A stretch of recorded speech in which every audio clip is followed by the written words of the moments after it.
Today we are once again going to look at Amazon CodeCatalyst custom blueprints, one of the new features of reInvent 2023.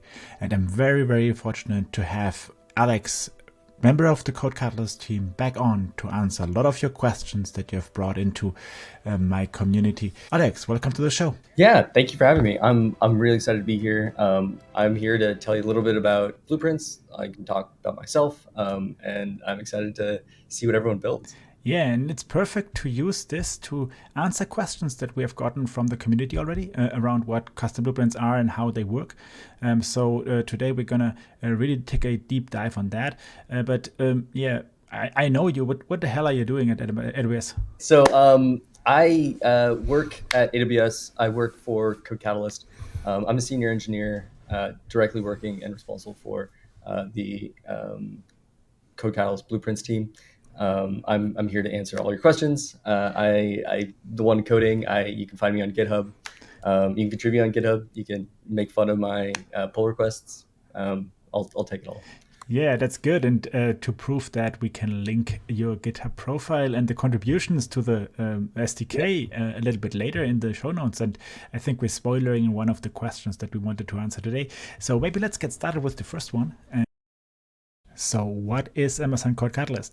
For me, CodeCatalyst is similar to GitHub, GitLab, and Bitbucket, things like that. So it's an integrated tool that I can use to do all kind of things from a development lifecycle perspective for my products. Alex, what do you say? Yeah, so CodeCatalyst does do a lot of that kind of stuff. But even more, it allows you to, in one place, have all your teams collaborate on code, manage issues, stand up their development environments, but also connect to AWS accounts and elsewhere. So you can write YAML-based workflows or GitHub Actions. We support both. And use those to deploy your code directly into AWS in just a few minutes. And what are custom blueprints in CodeCatalyst? So custom blueprints are CodeCatalyst's way of not only templating your starting code, but also helping people maintain that code at scale. Today, as you have more code bases, you got more problems. You got more code bases, that's more code bases to maintain.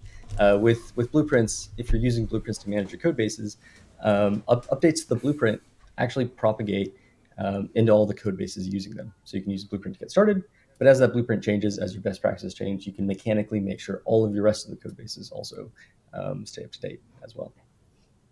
It's a really cool new feature, I think.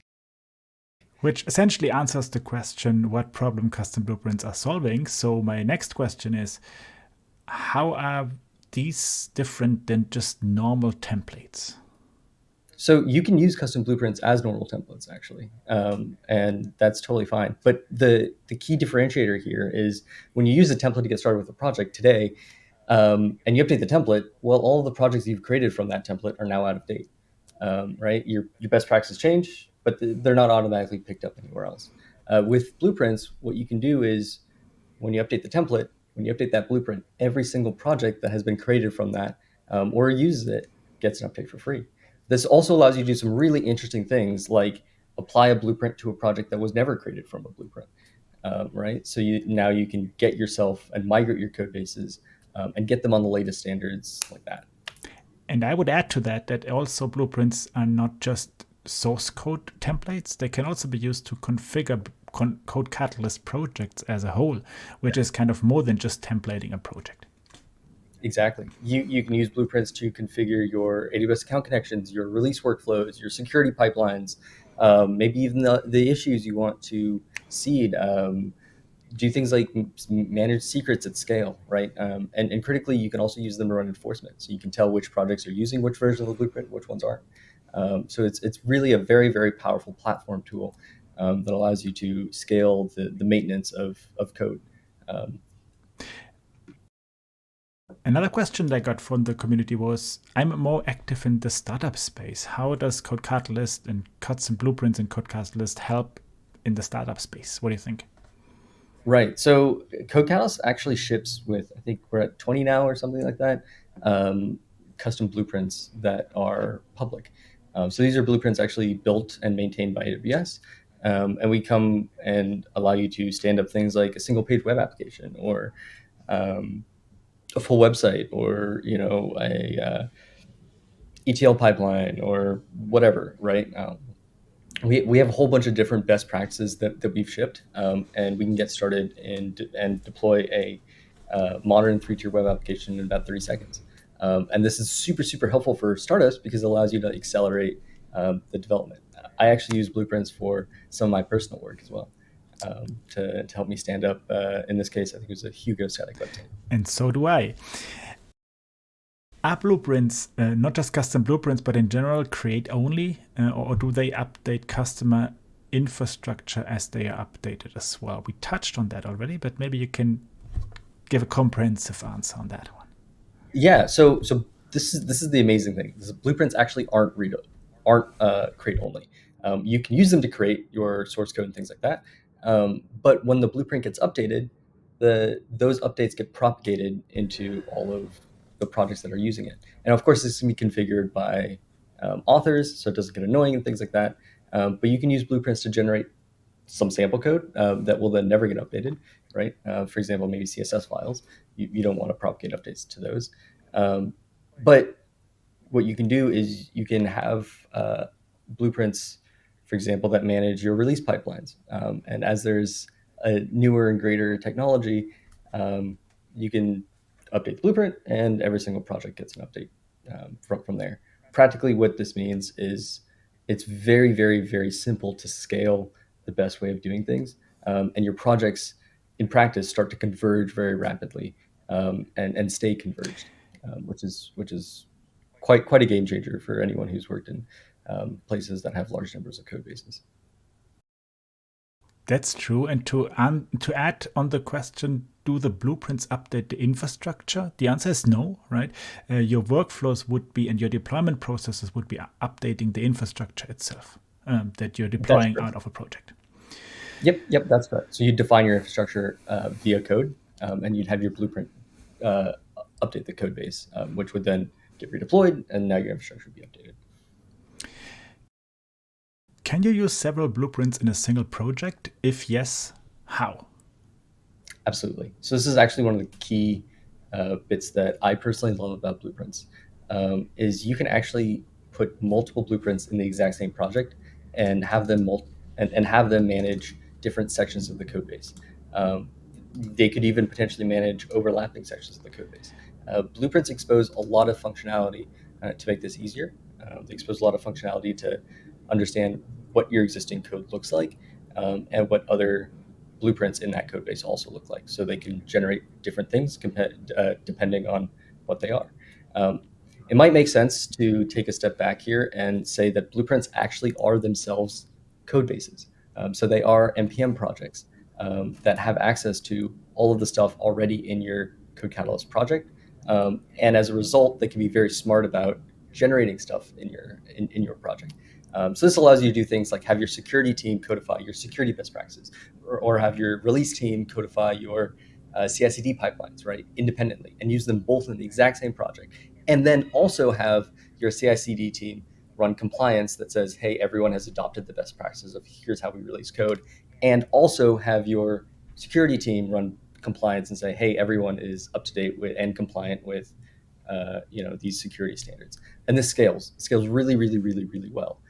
You can have your architects and your centers of excellence define the things that they're very good at and very passionate about, and then scale that to an organization, to maybe others across the world, if you'd like.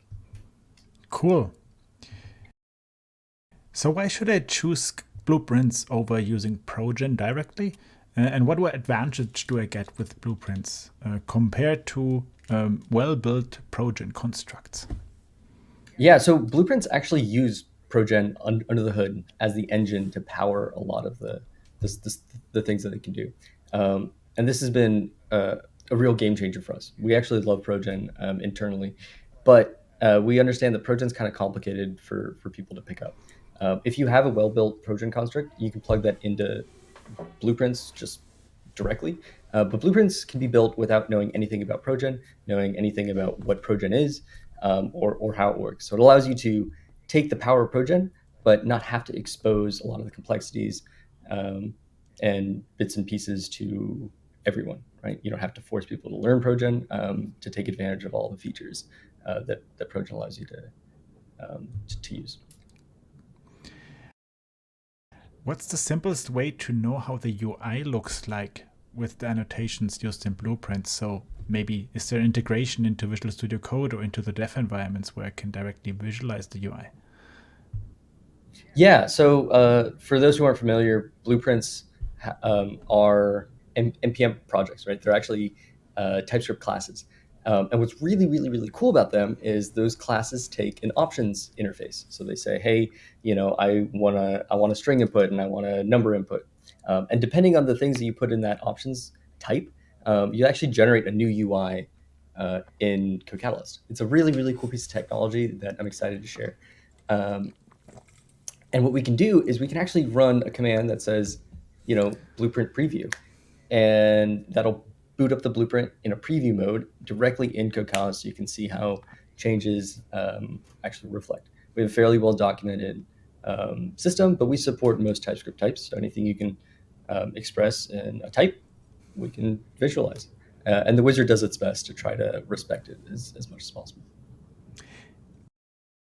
Why are you working on custom blueprints and not solving other problems in AWS? So at AWS, we have a lot of code bases. This is a really big problem to keep code bases up to date at scale. As you have more code bases, you got more problems. With blueprints, what we can do is we can define the best practices in one specific space, in one specific area in the blueprint, and then propagate those best practices everywhere, and also run compliance and all the other things.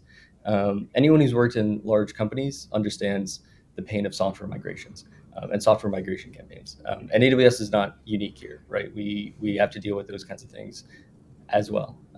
So we want to be able to not have to deal with this and solve this problem at scale in a way that really, really benefits, I think, both developers, the quality of life of developers, and helps companies stay more secure. And compliant at scale, really. I mean, that's what we're trying to do is make people's lives easier. So you are using custom blueprints internally a lot, is what I'm hearing? So they haven't been rolled out to the whole company just yet. We're still in the very early days. I think CodeCatalyst is just a few months into its public release. But that's absolutely the intention, is we want to use this to mechanically make sure that we can make sure that like our code bases are up to date at scale, right? And we don't have to run software migration campaigns. I mean, when we can do that, I will be able to sleep much easier at night. I'll be honest. Can imagine, yeah. If I switch from the professional to the free tier, what would happen to my projects which were created from custom blueprints? Right. So if you switch to a tier that doesn't have as many custom blueprints, your projects are totally fine. You just won't be able to publish additional blueprints, and your projects won't be able to receive updates. But other than that, nothing happens. Which essentially the question was raised before custom blueprints were actually free, part of the free tier, right? But I think still the question applies if you have too many custom blueprints. Precisely. What components of a project can be changed and modified by blueprints as a whole? So blueprints primarily work over source code, but there's more than that goes into building software. There's things like secrets and issues and blah blah blah blah blah. Right? Blueprints can modify everything. They can create all of the components that go into building software, building modern software today. But primarily, they're used to manage source code and manage that compliance at scale. How can I contribute to custom blueprints? Is there a possibility to get involved? Yes, absolutely. So blueprints are publicly available. You can actually find our source code. It's open sourced on GitHub. We love contributions. We've already had a whole bunch of them from the community. Love seeing that. I personally engage all the time. You can find me there. Find bug, find an issue. We take a look every single day. Make a new issue on GitHub, and we'll do it. Please contribute. We love that. How do you solve the challenge of multiple blueprints changing the same configurations on file in one project? And the way that I understood this question, it's if I have more than one blueprint attached to a project, that they all change the same workflow file. How do you deal with that? So there's two ways. If the blueprints are aware of one another, they oftentimes can resolve that. They can say, all right, well, this file is owned by someone else. But if they're not aware, it'll still work. Sometimes blueprints will generate merge conflicts, and that's fine. The really cool thing is, and this is what allows us to converge very quickly, is by default, blueprints actually remember the resolutions that you've made, right? So if you have a merge conflict and you manually resolve that merge conflict, on subsequent update, the blueprint won't come back with that same merge conflict, right? And this is sort of the default behavior. You can configure that, right? If you are a security team and you're like, no, listen, I want this file always to look this way, you can do that. But the default behavior, this is the same standard way that Git works actually, allows you to very, very quickly and rapidly converge sort of n number of code bases on a current standard in practice. Cool. How do custom blueprints visualize if files or configurations have been changed to a project after the blueprint has been applied? So can I somehow make sure that stuff produced by the blueprints are not modified by users? Yeah, so there's yes. So blueprints maintain two ways of doing this. The first time is when, or the first way is when you update a blueprint, you can enforce that a file looks a particular way, right? Of course, this doesn't change. This doesn't stop people from going back themselves later after the blueprint has been applied and changing the file to something else, right? Like if you don't want to comply with standards, there's many, many, many ways of not complying with standards, right? You can absolutely say, no, actually, I want to make this code something else. If you want to be a bad citizen, of course you can do that. Blueprints are meant not to get in your way. They're meant to help you, practically speaking. There is another feature that we expose. It's called code owners files. So you can say, hey, this code is only owned by this blueprint, right? Users can't update that. Of course, there are still ways, like if you're an admin, you can still get past that. But here again, what we're trying to do is we're not trying to fight the developer. We're trying to make your life easier and say, hey, the easiest way of doing things is to stay aligned to these standards. The thing is, if you try to fight the blueprint and you say, hey, I want this blueprint some other way, the next time the blueprint gets an update, you'll get a pull request reverting your changes to whatever standard they want, if the author of the blueprint has set up that enforcement. Thanks.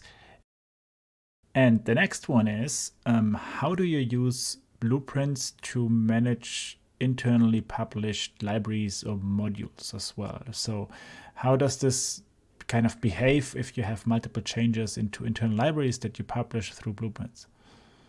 Yeah, right. So blueprints are meant to set up your code bases in the right way, but also keep them set up in the right way.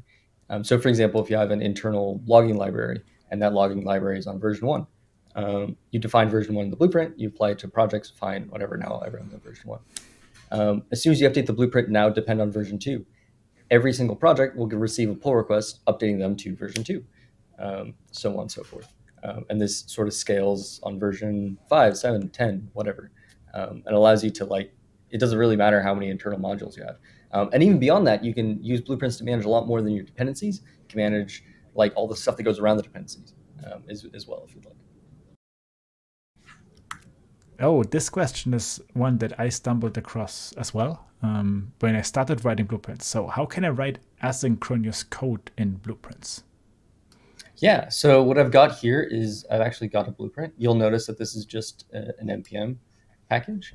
Our entry point is our index.ts, and this pulls in from our blueprint. So I go to my blueprint.ts here.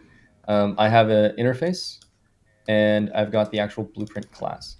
Writing async code is super easy. All I need to do is write async, and then blueprints have a synth function here, which is the thing that actually synthesizes things.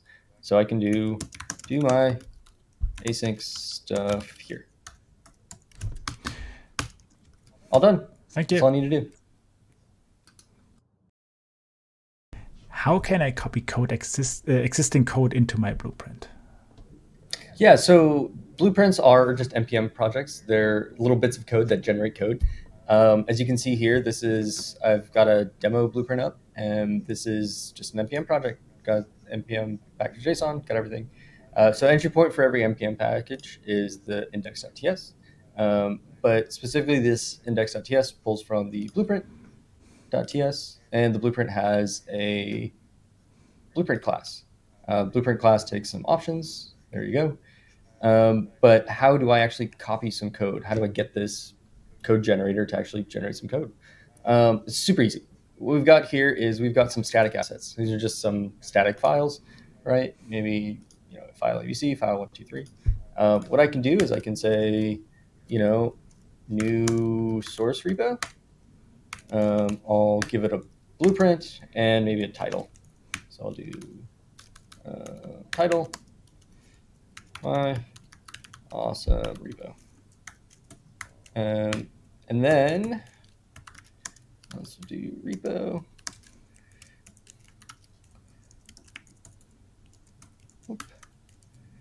So do repo dot copy static files. Do from. And in this case, maybe I'll just copy them from the alpha option.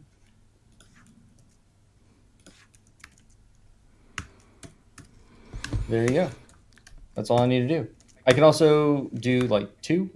For example, if I want to copy them to a subfolder in my repo, I can also do like substitutions, right? If I want to do like mustache substitutions across all of the files, there's many ways of copying files, but this is the simplest way. Just copy them in.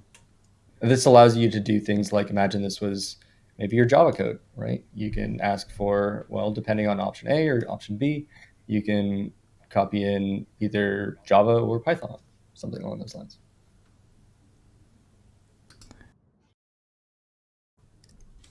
The next question is a hype question, I would say. How would I be able to integrate Bedrock into a blueprint? Yeah, so blueprints are actually TypeScript projects. They are npm projects just like everything else. And AWS exposes a Bedrock AWS SDK. So you can use that here. This is actually pretty cool because you can use Bedrock to, you could ask Bedrock to say, hey, generate me some code. So you can ask the author to ask for some code, and then you can call Bedrock directly to go ahead and generate that code for you and anywhere you'd like. This depends, of course, on your use case, but blueprints are, because they're just TypeScript projects and TypeScript code, they can call anything you'd like. They can call LLMs. You can put LLMs directly in here if you like. Sounds great. So can I use several blueprints in a single project, Alex? If so, how can I do that?